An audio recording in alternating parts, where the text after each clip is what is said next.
Cullen live in 1 minute.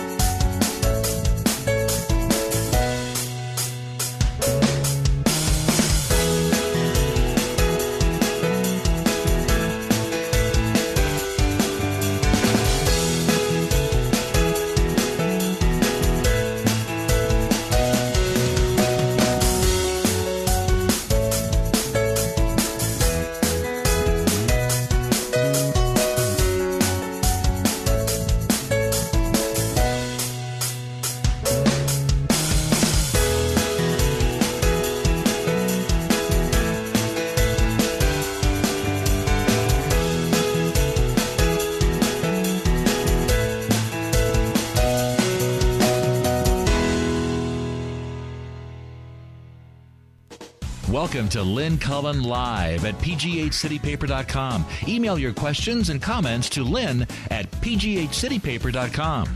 Hey, good morning, and welcome back to reality. After a 3 to 4 day weekend for many, hope you had a good time. Hope you managed to stay cool. Ugh.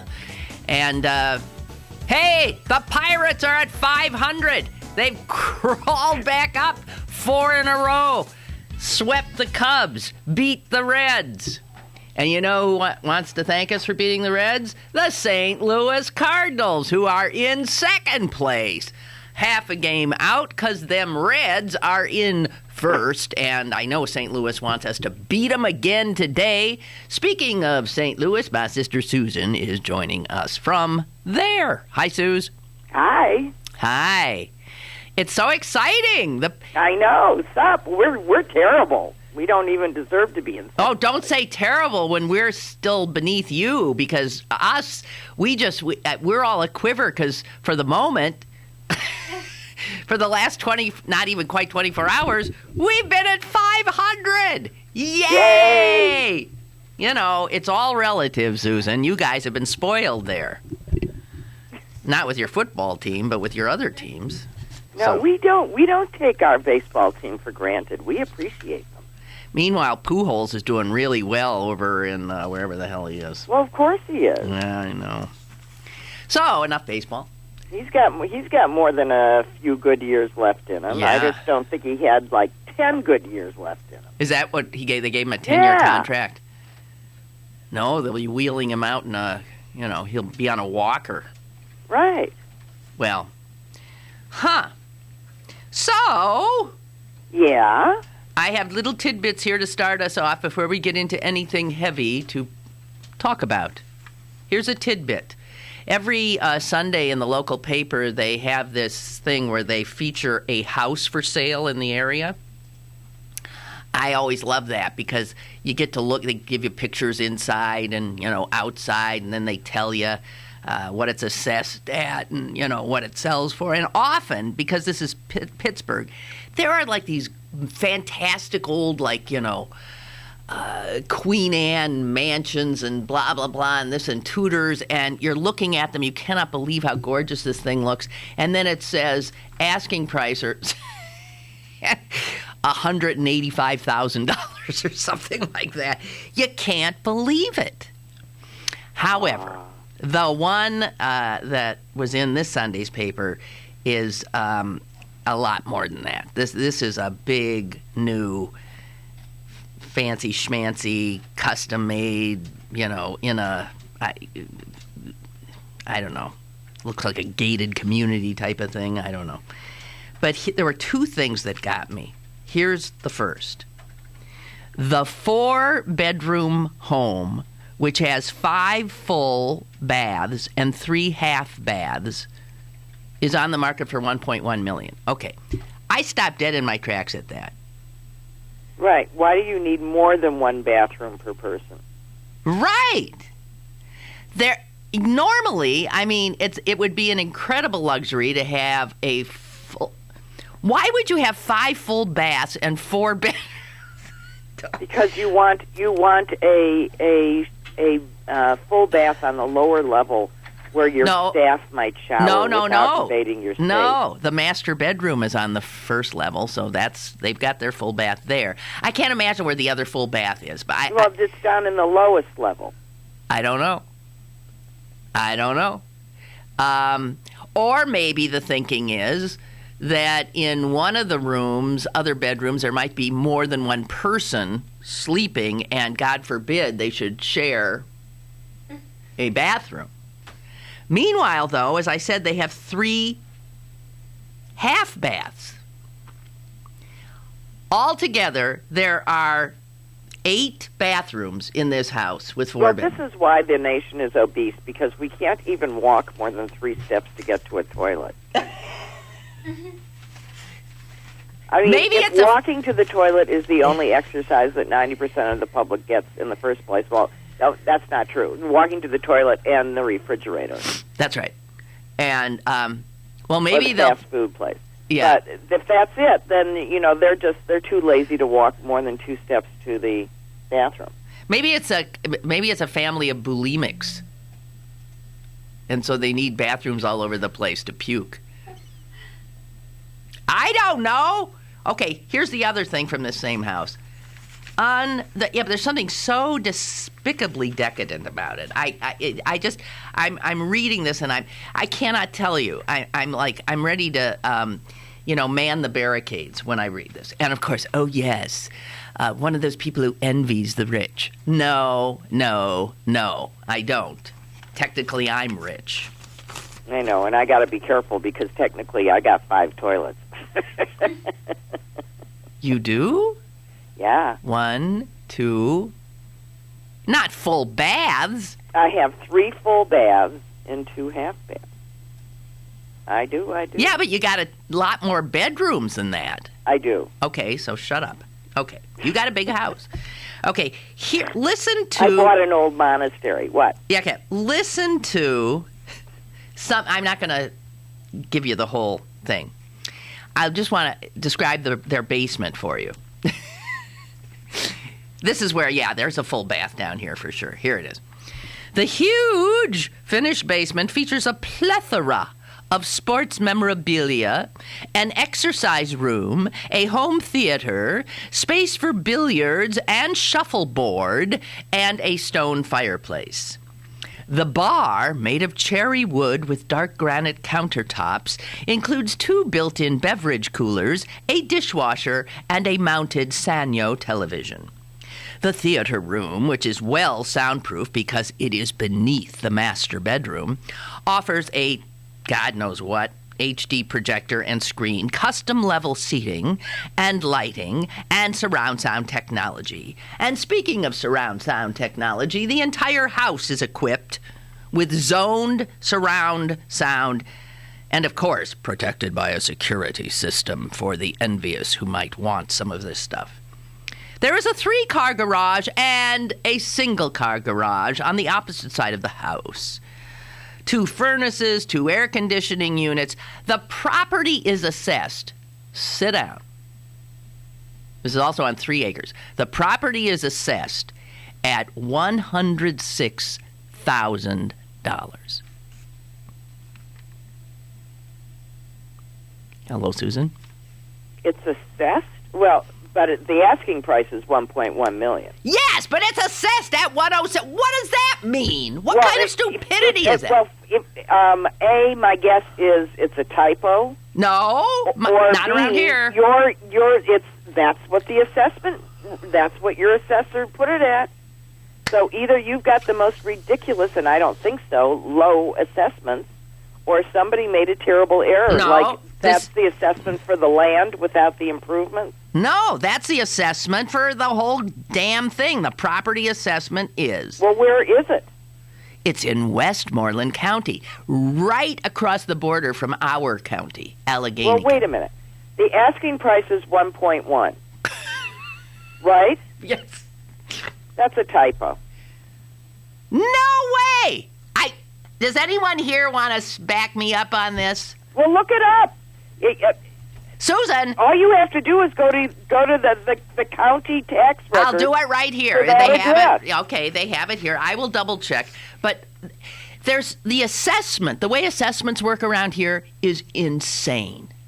Assessments have nothing whatsoever, apparently, to do with the value of the property. It's some kind of friggin' game everybody plays. I don't get it.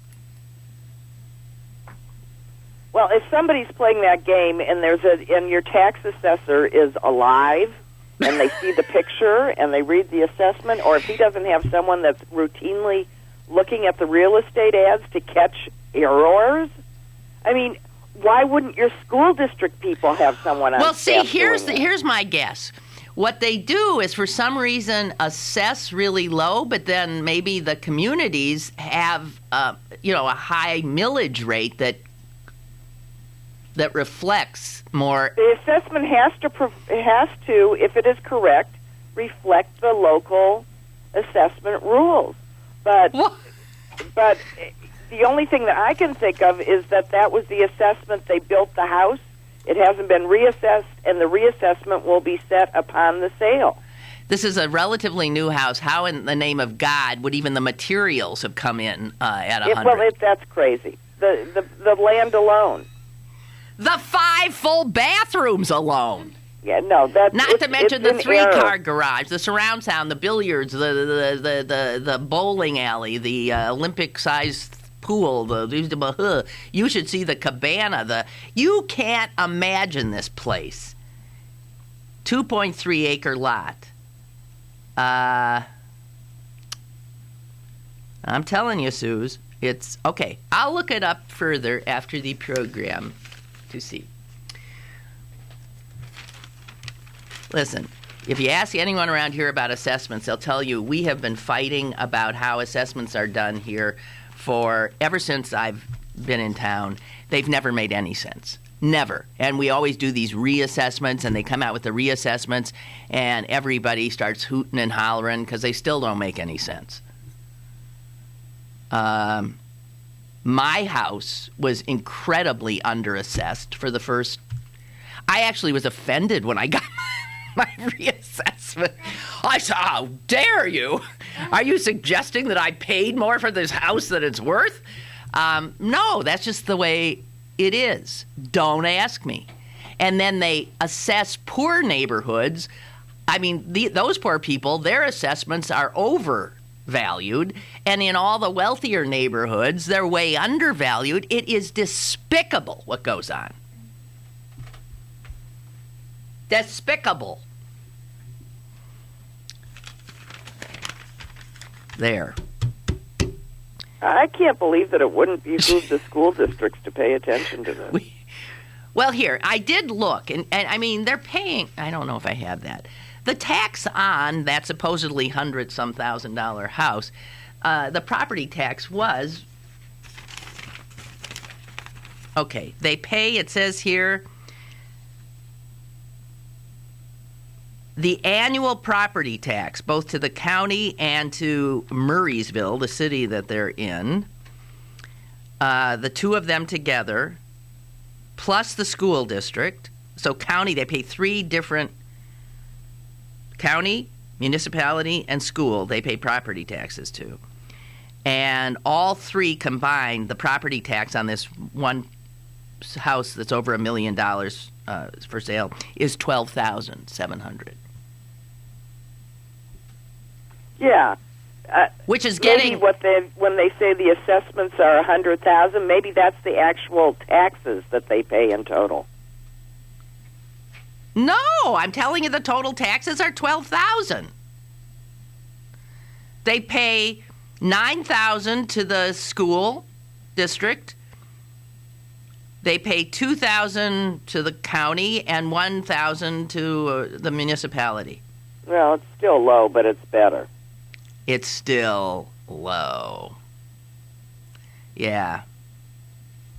And so that, anyway, that's Westmoreland County, where people, apparently, one of the reasons Pittsburgh and Allegheny County were losing population is everybody was jumping across the border to Westmoreland County.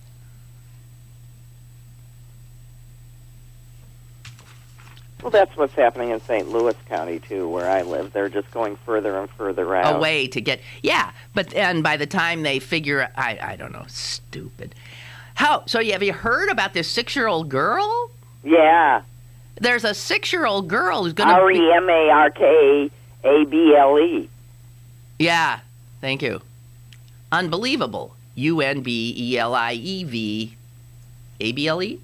Right. She's 6. Never has there been anyone that young who's going to be in the National Spelling Bee. I guess she's representing, she must have won the Virginia. Yeah, she won Virginia. She's 6 years old. She's 6. I mean, she's this little teeny thing, although she's a competitive swimmer. She wants to be in the Olympics. She swims as well as she bests 10-year-old boys. Her mother brought her to a private school for gifted children, and the private school turned her away for gifted children because they said, she's too gifted. She's too gifted. We don't know what to do with her. They just have normal little, gifted kids. Geniuses. Yes, little normal geniuses. Which, according to most suburban parents, 90% of our children are.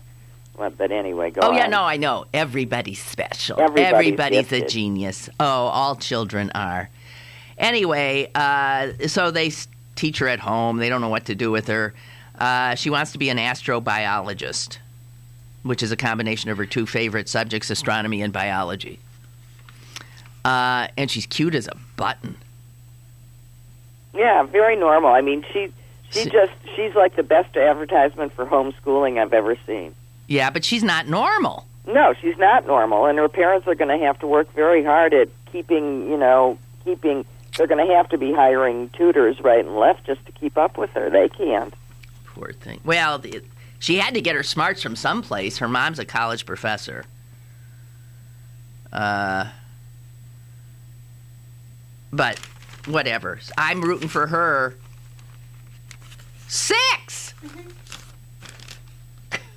It starts tomorrow, the spelling bee. They don't actually. I think the general consensus is she won't win, but she'll give them a run for their money. She won't be first out. No. There was somebody who wrote a piece, I think it was in the New York Times today, about the ignominy, the horror of making it to the National Spelling Bee and then being the first one out. Because all those kids are used to winning big. Right. And then you're the first out. And how you're... Well, and not a few of them, I'm afraid, have parents that are way too involved in it. Well, did you ever see that documentary about it? Yeah. Yeah, way too involved. Way Creepy. too involved. So it's Creepy. it's like abusive.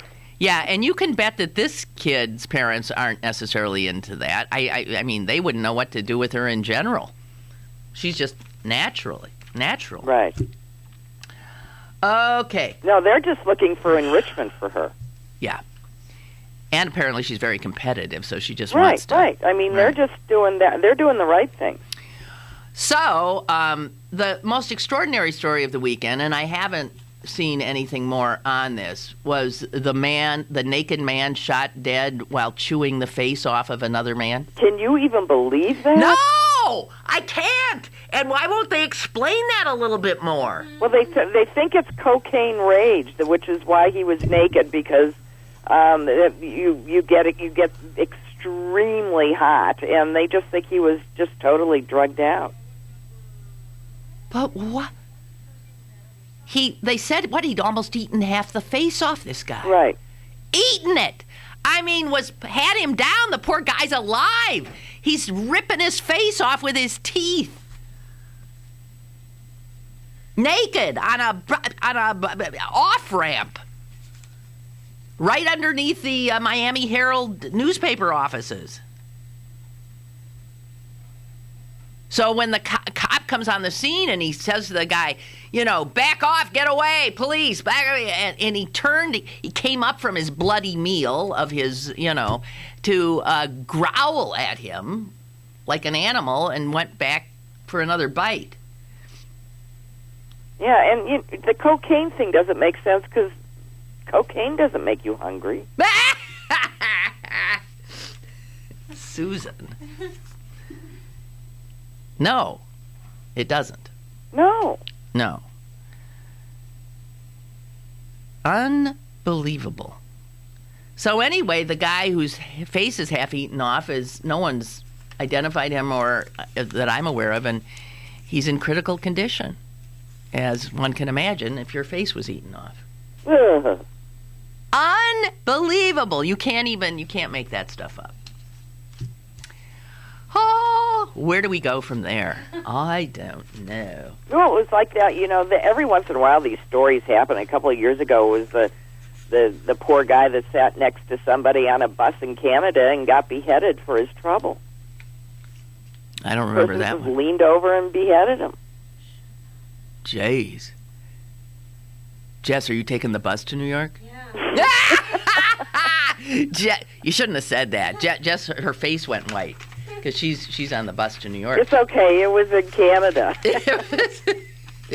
And I bet the odds of that happening are not real great. That's my guess, too. At least not in North America again. Yeah, right. Someone said he was high on LSD. He was high on LSD. Who was? The guy? The face eater? That's what the Daily Mail. They're saying high on LSD. Yeah, that makes more sense. That makes more sense. Although I really don't think you get hungry on LSD either, but he might have thought he was an animal. He must have decided he was an animal. Oh, that poor... Can you... oh, whatever. Okay, so I can't find this thing that I wanted to do a mea culpa about. Susan, I think you were on the show when I told you about this kid who was convicted of murdering his mother in India. No. Oh, I thought for sure you were. Well, if I was, I must not have been listening. Go ahead. This is a local kid who was brought by his mom to India. She sort of lives in Italy most of the time, and he did not want to go, and he was very unhappy, but off he went. And they were staying in one of these fancy schmancy resorts where you live in a palatial tent. And at dinner one night, he had asked for a knife. They said to cut a banana. Now, right there, I'm saying, you don't need a knife to cut a banana, do you? Why would you need a... Some people might start the peel of the skin with the knife. Well, but you don't require an... Anyway. So, the next morning, anyway, his mother's body, naked body, was found slashed to smithereens, and the knife was not found, and police reports said that he was found at the airport and that his mother's papers were found in an airport wastebasket, and he was convicted, not surprisingly. And then, this was all 2 years ago, and then news came a few weeks ago that he had been exonerated by another court, and he'd been let go, and he was coming home to Pittsburgh. And I thought, yeah, how do you get exonerated from that? Well, there was an account that I read. The appeals court that let him go didn't believe a word that the cops and the prosecutors said. They said he never went to the airport. Her papers were never found at the airport. That this was an effort by local authorities to pin it on the kid. On the kid, because they wouldn't want the resort wouldn't have wanted this murder happening by a local because it would be bad for business if people thought they could be murdered in their palatial tents on the grounds. Anyway, it sounds like, I don't know, but I was saying, God, this kid is, there was some neighbor who said, oh, I can't wait to hug Giancarlo.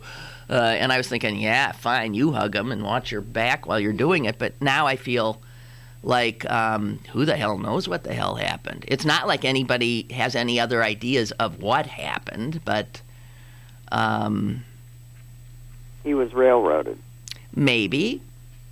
He appears to have been, yes. On the other hand, there was stuff on his Facebook page saying he wishes somebody would run his mother over. He called her the devil. You know, it's weird. But never, I mean, obviously, they'll never figure it out. And she's dead. That's it. And he's out of there now. And he's out. He's back home. Right. And he's all of 17 years old now. Right.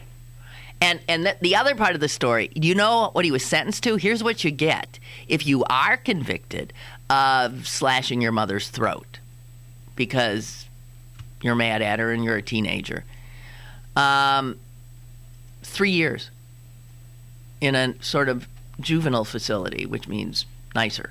3 years. That's all he was going to serve anyway. He served about half of it.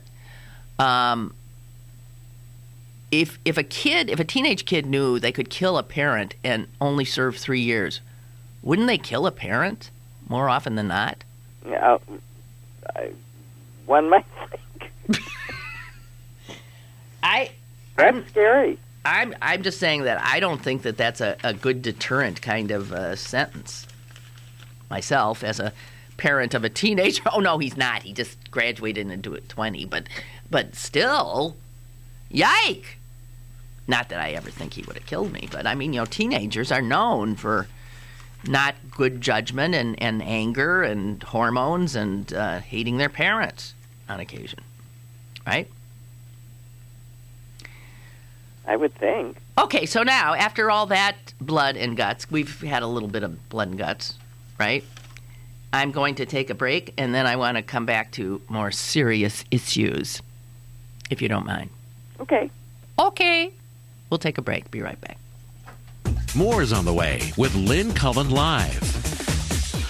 Go to bergbargains.com for great deals on tickets to the City Theater, Symphony, History Museum, and the Carnegie Museums. Check out this week's big deal featuring the top Asian restaurants in the Berg. Bergbargains.com, Pittsburgh's only online deal site where the deals don't expire. Bergbargains.com. What do we have a lot of in Pittsburgh? Pigs, I'll tell you. Pigs. People who litter. They throw litter all over the place. You can see it on the sidewalks. You might not notice it in the rivers. Yeah, get a kayak. I've done that. Get a kayak and start paddling around on the Milan or the Allegheny, and you're stunned at what people have thrown in the rivers. That is why there is a group called Paddle Without Pollution. It's a nonprofit, and it's all about treating the rivers with respect, educating others to do so, and cleaning them up. So they're doing, for the second time only, they started this last year, on June 9th. That's a Saturday, be a week from Saturday, I would imagine.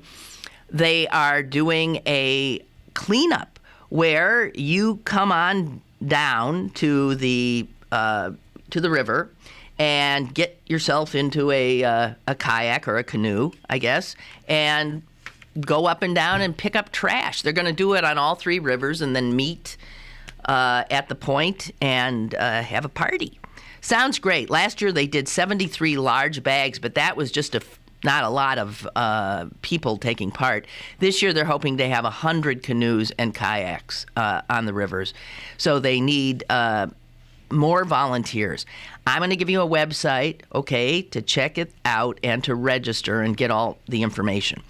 It's paddlewithoutpollution.com. paddlewithoutpollution.com. What a great idea. What a wonderful thing to do. And, you know, get some exercise, have some fun, and feel righteous I'd like a thing where they then drown the people. Like we drown the people who put all that crap in the rivers. It takes 12 years to create a graduate. It takes about the same time to create a dropout. What? And at the end of the day, the difference between a child becoming one or the other could be you. So United Way is asking you to make a pledge. Tutor a child who needs help. Mentor a kid who needs someone on their side. Volunteer to read to children. Because when a child advances, we all advance. Be a reader, tutor or mentor. Give, advocate, volunteer. Live United. Take the pledge now at liveunited.org. Brought to you by United Way and the Ad Council. You're listening to Lynn Cullen Live at pghcitypaper.com. Once again, here's Lynn Cullen.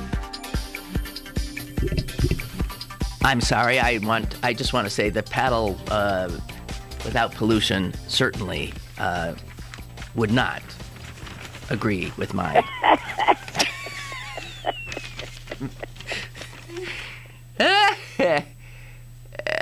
I'm sure. I haven't talked to him, but I have a feeling. That was... Okay. Just go ahead and recant. There you go. Good girl. Well, really, nothing makes me angrier. Oh, I know. Pigs. And it's not fair to pigs, because I lived with pigs for a while. I mean, on a pig farm, and they're not dirty animals at all. They're dirty because we put them in these muddy pits. Left to their own devices, they would have vacuums cleaners. They like to be clean, just like anybody does. Okay, so today marks the beginning of early voting in Wisconsin for the recall of Governor Scott Walker. The election itself takes place 1 week from today, and the scary thing is it will be an upset if they pull this off. It's not looking good. And it's not that... did you see the difference in what Walker has raised and what... Yeah. This is beyond belief. Listen to this. Governor Walker, the guy who's facing recall, has raised more than $25 million for his campaign, the majority of which came to him from other places than Wisconsin residents, including, of course, the Koch brothers and the Republican Governors Association and other super PACs. Meanwhile, the poor guy whose job it is to unseat him, the mayor of Milwaukee, Democrat Tom Barrett, has, in the same time that the governor has raised $25 million, Mayor Barrett has raised less than $1 million. So, that's more than a 25 to 1 in terms of the money that they can put into their campaigns. And you can imagine. So what's all this talk about all the big union money? I don't know. And there's a lot of anger. It isn't there. And there's a lot of anger that the Democratic National Committee has not given them any money. Any money. The people of Wisconsin are dumbstruck by what's happened to that state. There was a really interesting piece in New York Times Magazine about this and what Walker has done and the change that has occurred in the entire... Wisconsin has been the bastion in terms of state governments of clean government and a progressive government. And then Walker came. And in 1 year, the divisiveness he has created is playing out in neighborhoods all over that state, neighbor against neighbor. And all of this, and whipping up the rage and the fury and the misinformation is these gazillions from the people who want to, the corporatists who literally want to break working people. They want to break them. There's when Walker came in and tried to push this anti-union thing through initially, there was only one Republican who stood against him. And this guy is a tough cookie. He's a former Marine. He says, I'm a pro-life, pro-family Christian. Actually, no, he was one of four. But he said this. These Republicans, this Walker and these guys, he's quoted as saying, they don't understand anything about the working class. They don't have a clue how people work, how hard they work. They just see labor as something to be exploited. Listen to this. Here, Wisconsin. Susan, when I started in journalism, my first job was as a television reporter was covering the Wisconsin legislature. It was so squeaky clean there that there was a huge scandal one year. And you know what it was? Somebody bought somebody a beer with somebody else's money. Exactly, something like that. Only somebody had made a personal long-distance call from their office phone. Right. Blaring headlines. Oh my God! It was like we could not believe it. It was.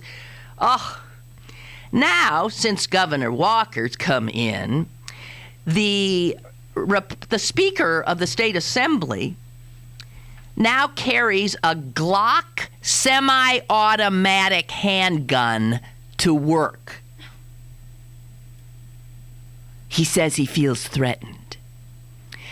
And since Governor Walker's come in, it is now okay to carry a semi-automatic Glock into the state capitol and onto the floor of the state legislature.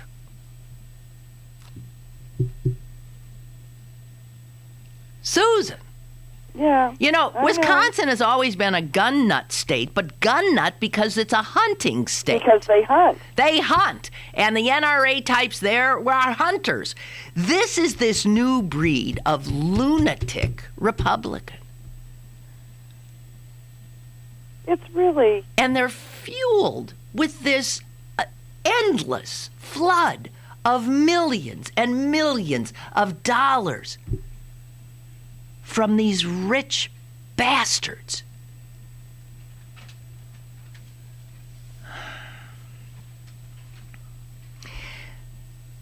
Let me tell, okay, so this is what the state legislature, and, has just created hell in this once proud state. And proud because, let me just give you a hint at Wisconsin's political progressive tradition. We have to go back 100 years, okay? So now we're in the state legislature in 1911, and nobody's carrying handguns. And there's Democrats and Republicans and progressives and maybe even a socialist or two. And here is what the legislature in 1911 got done. Stand back. They established the first workmen's compensation program. They passed laws limiting labor for children. And they passed a Forest Conservation Act. President Theodore Roosevelt, at the time, described Wisconsin as, quote, a laboratory for wise, experimental legislation to secure the social and political betterment of the people as a whole. The law that Walker and his gun-carrying colleagues in the legislature now overturned, which created the mass protests and stuff and begot this recall. Bye. Susan. Can you get her back, maybe? Did she really? Susan. She's not there. Something happened. She disappeared. Okay. I'll keep talking. So the law that Walker and his despicable cronies, fueled by the Koch brothers' endless supply of money, the law they overturned had been in place, listen to this, since 1959, when Wisconsin became the first state to recognize collective bargaining rights for government workers. Again, the first state. And that bill would never have made it through the legislature if it weren't for both Republican and Democratic votes. It was a bipartisan measure. Hi, Suze. Hi. I don't know what happened. I do. Okay. It wasn't my fault. No, the power. I've just lost power in my house. What else is new? Always lose power. Unbelievable. But this is for no good reason. What do you? They must be working on it. What do you live in some third world country? I know, isn't it? It's all just right. awful. Okay, so you missed some of this history, but this is mind-blowing. So in 1967, the Wisconsin legislature took that same collective bargaining bill for municipal employees and expanded it to include all state employees as well. This under a Republican governor, Warren Knowles, who had a great head of hair, I remember. Warren Knowles. And guess what? That bill that made collective bargaining of state workers law in Wisconsin passed through the Senate of Wisconsin unanimously.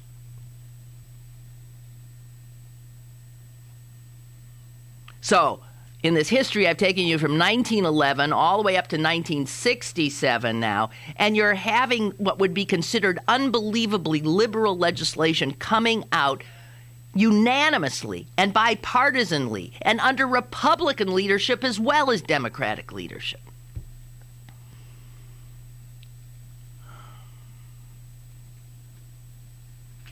Wisconsin was a state that worked because everybody worked together.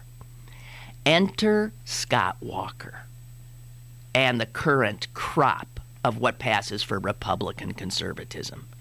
And they have ripped that great state apart.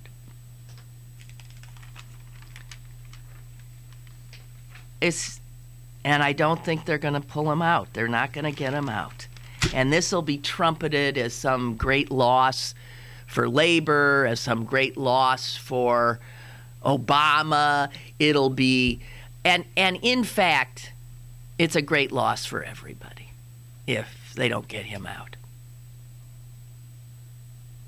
It just makes me sick.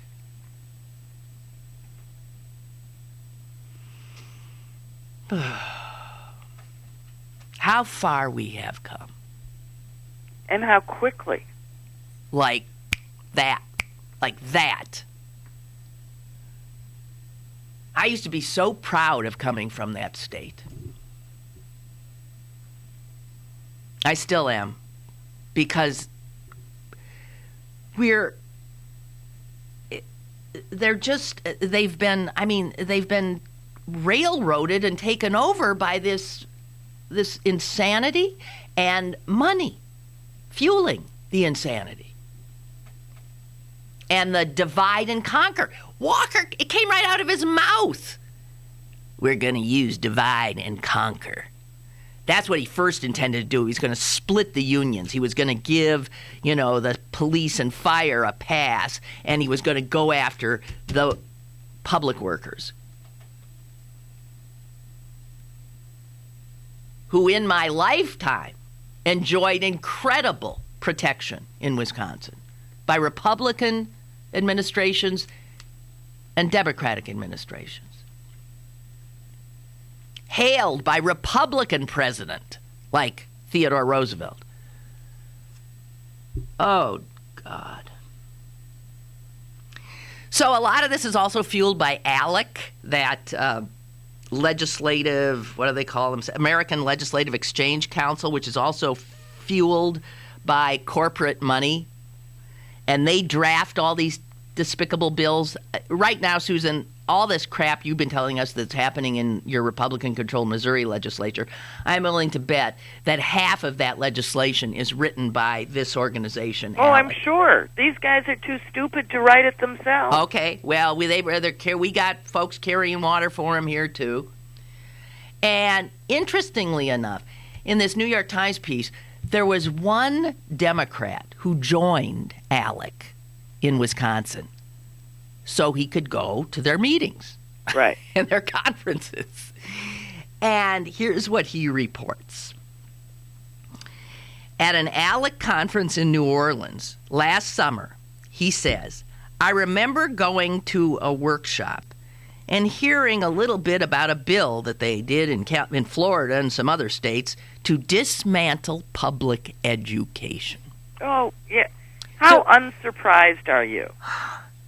But Susan, listen, then he comes back to Wisconsin. That bill is in the hopper in the Wisconsin legislature. Here, they do it in little fits and starts. Here, listen to this bill that a Republican from, I don't know where, somewhere in Wisconsin, put in. Listen to what it would do. Listen to how mercenary and cynical and despicable these people are.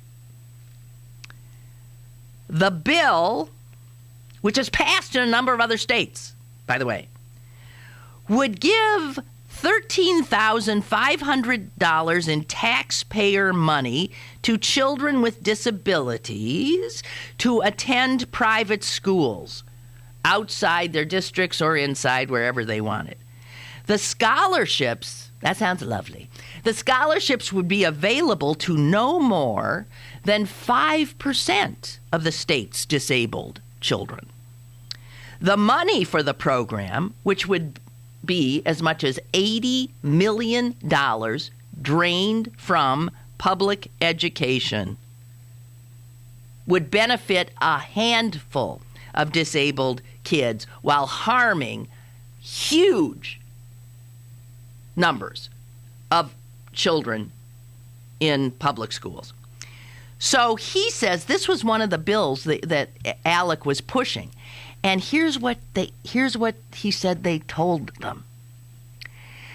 What you want to do is you have to introduce a number of measures, like a 14-point platform, so that you can make it harder for them to focus and for the press to cover it.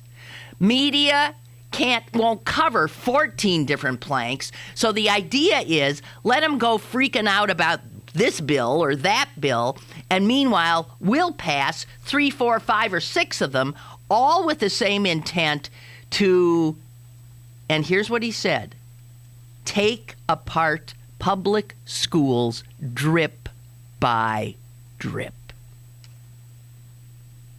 You know, and I mean, what is the grand scheme behind wanting to make sure that we do not educate the public? You tell me. Because these people, I guess the real believers, Suze, must think that private enterprise will do a better job of educating our children. But we've already seen private enterprise try and do a better job, and in fact, they've done a worse job. I mean, if we look at the record of charter schools in St. Louis, 90% of them have gone out of business after mysteriously losing all of their money, usually into the pockets of the for-profit companies that came in to run them. And then there was the for-profit guy, the ex-CEO of, I don't know, Brooks Brothers, that came in to run the St. Louis public schools. Right. And he just took his $1 million contract, sat there for a year, and then left. You know, they really want, and they're doing it.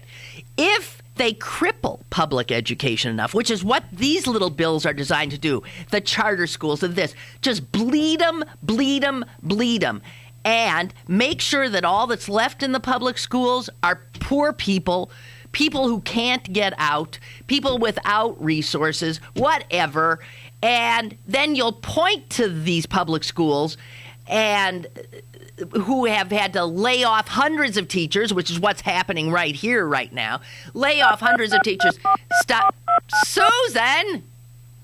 I don't know what that is. I'm sorry. Okay. Lay off all the... And then they'll point to them and say, look at public education. That's what they're doing. They cripple it. They cut the legs out from under it. And then they say, look, they can't walk. These people are the greatest danger to this nation. The greatest danger to this nation that I can think of. Forget the Taliban. The danger is right here, and it's called the new conservatism. They want to destroy anything that has ever been what we thought of as the role of government. Suze? Yeah, I'm sorry. there's something happening. You need to on go? my phone. I know. I like weird stuff. I'm sorry I'm so upset, but Now, that's okay. Do you want to call me back on my cell phone? I bet you there's a herd of people in my driveway playing with my equipment. What do you want us to do? Well, listen, there's only 10 minutes left. If you want to go, go. Okay. Thanks. Okay, I hope you get things I'm back sorry. soon. That's okay. Bye. Bye. God, she lives in a third world country. My Lord. Ramsey writes, speaking of trash on the rivers, more than once when I was at the Strip early in the morning, I mean, he's bringing food in here, I have seen, thank you, someone sweeping trash from the sidewalk or street into a nearby storm sewer. Oh, God. Okay. I'm sorry. I'm depressing everybody. But what they're doing, please read this article. Go to the New York, I guess you have to belong to get their stuff off the internet. You get like 3 articles a month or something. Okay. Anyway, this story that was in Sunday's New York Times Magazine about what is really happening in Wisconsin. And just bear in mind that the 25 to 1 differential in just funding this campaign, because there's endless. One of the Koch brothers is quoted in this article as saying, yeah, we put millions into this, and we'll put millions more. Money is no object. There's no problem.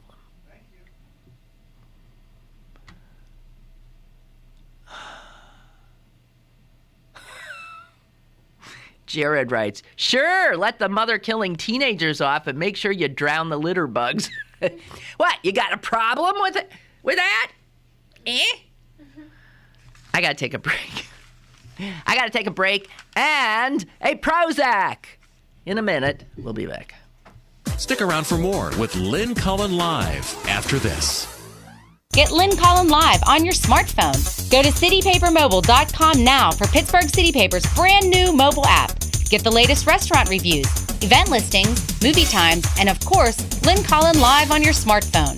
citypapermobile.com. Gustavo and Vela wants to thank all of southwestern Pennsylvania, the USA, and the world for helping to liberate his native country of Equatorial Guinea. Equatorial Guinea has suffered 43 years of dictatorship, 43 years of human rights abuses, 43 years of corruption, and 43 years of kleptocracy. Even with $5 billion in oil revenue in 2011, the 700,000 citizens of Equatorial Guinea earn less than $2 per day. A proud Mount Lebanon resident, please help Gustavo and Vela usher in the 21st century by allowing freedom, democracy, and socioeconomic prosperity by the rule of law for the next 43 years and beyond. Email him at presidentandvela@yahoo.com to help free Equatorial Guinea.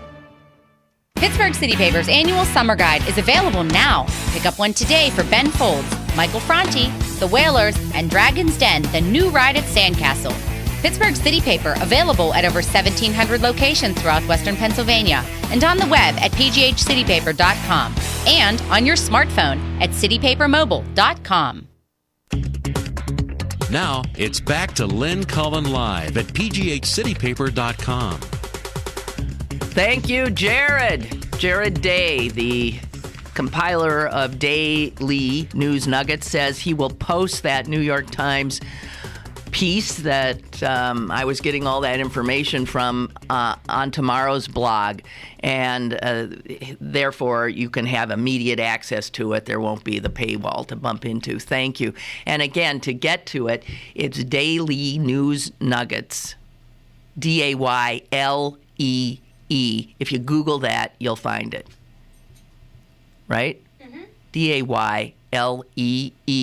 Don't spell it right, like the little 6-year-old.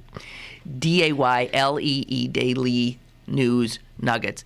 It's worth reading just to see what's happened to us, what is happening to us, what will continue to happen to us until more Americans wake up. This is literally this particular brand of whatever passes for republicanism right now is threatening to destroy this country. To just hand it over, lock, stock, and barrel to the capitalists. To rape it, exploit it. There will be no public monies. There'll only be their private monies. They don't have enough, that 1%. They don't have enough. They want more. Jesus, God almighty.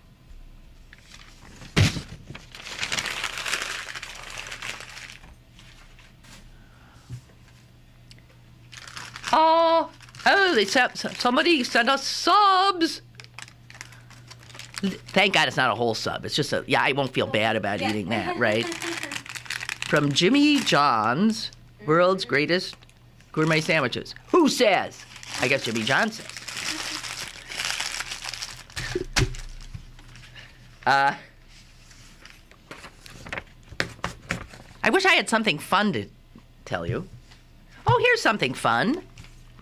The University of, what is this? Well, it's in Italian. It's not the University of. It's Politecnico di Milano, which is the most apparently prominent institution of higher learning in Italy, according to this. Anyway, where is that? The Politecnico di Milano, one of the most respected, it says, universities in Italy, announced last week that all of its courses, starting in 2014, would be taught in English. Can you imagine?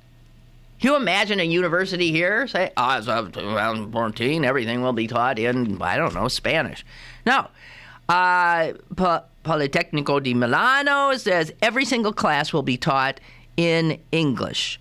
There was predictable outrage across Italy, but the president of the university said this: "We strongly believe our classes should be international classes, and the only way to have international classes is to use the English language. Universities are in a more competitive world. If you want to stay with the other global universities, you have no choice but to teach in English." Now understand, he made clear, we're not doing this so we attract Americans or Brits. We're not doing this. We're doing this because for our students, our Italian students,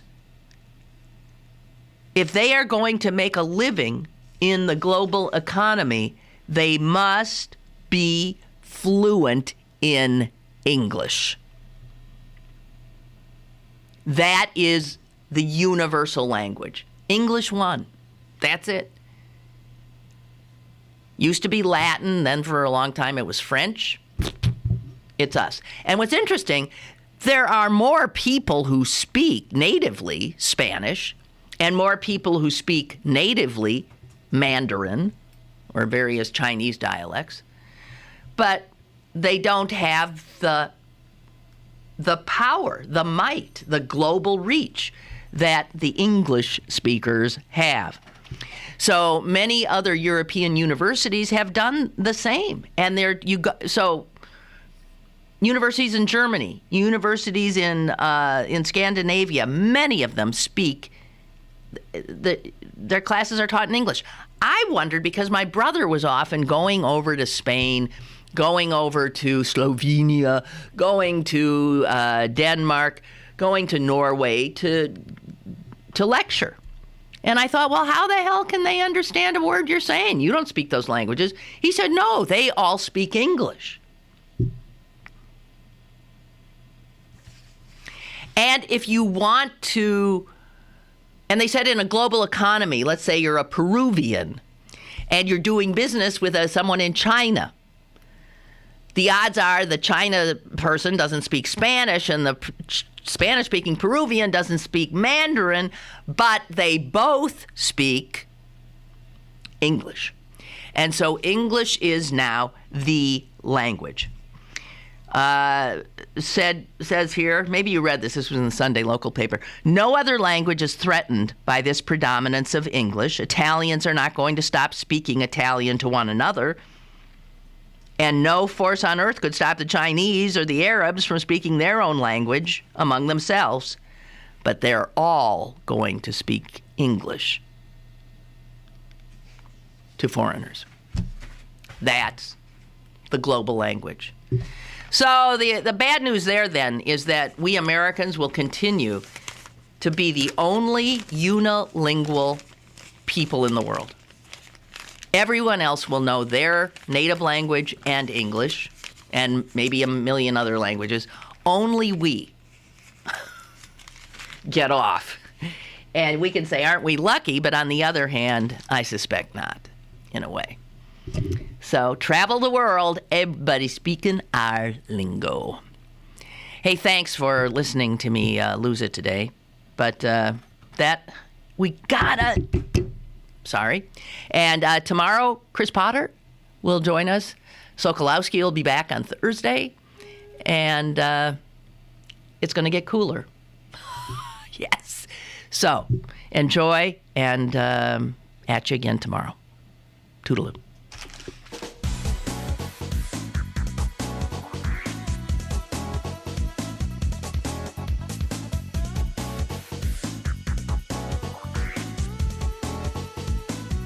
Lynn Cullen Live, Monday through Friday from 10 a.m. to 11 a.m. and archived at pghcitypaper.com. The opinions expressed on Lynn Cullen Live are those of the host and do not necessarily reflect the viewpoints of Pittsburgh City Paper, Steel City Media, and its advertisers.